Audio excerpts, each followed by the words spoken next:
Before the first transcontinental railroad was built, nearly 500,000 pioneers migrated west by way of covered wagon. About 70,000 of these pioneers were Latter-day Saints, and only 3,000 of them traveled by the less common method of handcarts. But how did handcart travel begin? In 1849, church leaders established the Perpetual Immigrating Fund to assist members in relocating to the Salt Lake Valley by way of wagon-drawn companies. The fund gave poor immigrants a loan to help them pay for travels and supplies, and after they arrived, they worked to repay their loan. During 1855, Utah territories suffered from a severe drought and grasshopper invasion, which meant that loans didn't get repaid. New donations dried up, and the church's financial resources dwindled. Rather than suspend loans, the first presidency announced a new low-cost plan. The Saints could pull handcarts across the plains. Walking west was nothing new. In fact, almost everyone in wagon companies walked. However, traveling with oxen was time-consuming and expensive. The benefit of handcarts was that they would reduce the time needed for travel, which would reduce the overall supplies needed. In short, travel by handcart would allow more of the Saints to immigrate. In 1856, 5 companies were organized to make the trek by handcart. Ships were chartered to carry passengers from Europe. The overseas portion of their trip took nearly 5 weeks. After arriving to the Atlantic seaports, immigrants took a train for more than 1,000 miles to Iowa City, a journey of 9 to 13 days. Once they arrived in Iowa City, the travelers obtained their handcarts, tents, food, and other supplies needed for their journey. While the majority of the company traveled by handcart, a small amount of ox-drawn wagons also traveled with them to carry their large supplies, like public tents that slept 20 people. Space in handcarts was limited, so adults were allowed only 17 pounds of baggage and children were allowed only 10 pounds, which included mostly just clothing and bedding. Most handcarts were designed to carry about 250 pounds of supplies. Families traveled together when possible, but many youth and individuals traveled solo from Europe and were assigned to various groups of 5 to help pull the handcarts on the arduous journey. The first 3 handcart companies of 1856 arrived in Iowa City and then successfully made their journey to the Salt Lake Valley without any major difficulties. In total, 10 companies would make the journey by handcart between 1856 and 1860, proving that the handcart method was indeed a viable, low-cost method for immigrants who could not afford high-priced wagons and teams.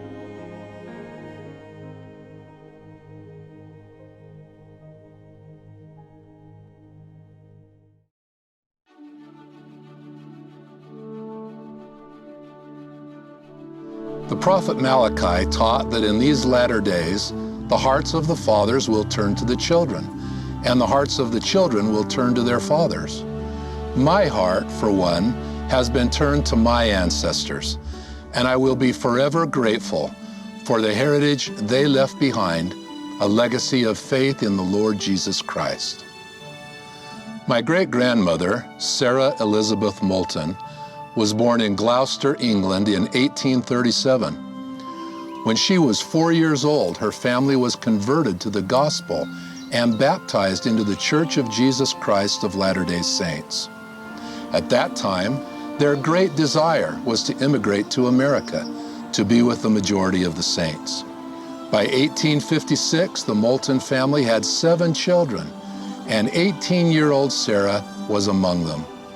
With the help of the Perpetual Immigration Fund and bits of savings in a fruit jar, the family set sail from Liverpool, England, to America.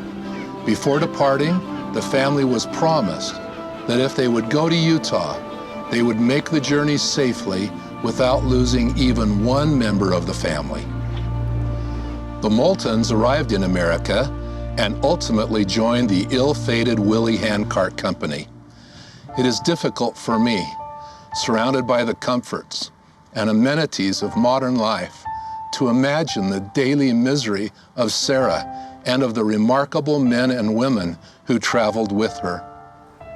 Can we imagine, day after day, the blistered feet and hands, the sore muscles, the dust and grit, the sunburn, flies, and mosquitoes, the ever-dwindling food stores, and scarcity of water.